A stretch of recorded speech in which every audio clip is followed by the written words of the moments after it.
et kaks liiki, meil on olemas roosa pelikan ja meil on olemas käharpelikan.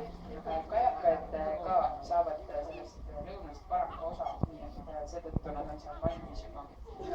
Et siis magavad kuskil, pane tähelegi, et söötmine läks lahti. Kui täna ei ole kõht tühi. Seda pole enne veel juhtunud. See, et pelikanid ei tule, seda pole tõesti enne veel juhtunud. Ma ei tea, mis nad seal nüüd mõtlevad siis. Et roosa pelikanid on siis need, kes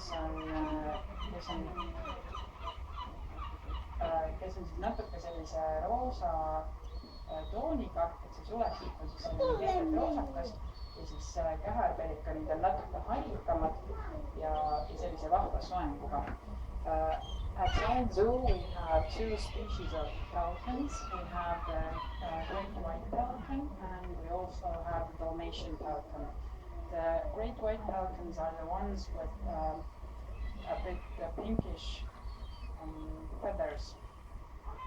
And Dalmatian pelicans are grayish in color.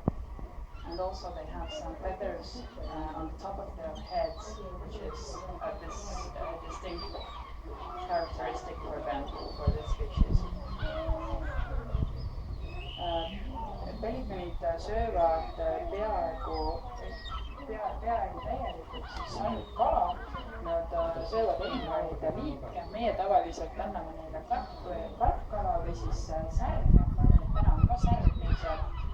Üks pelikan sööb päevas ligikaudu kilogrammi jagu kala. Pelikan ise kaalub 10 kilo ja siis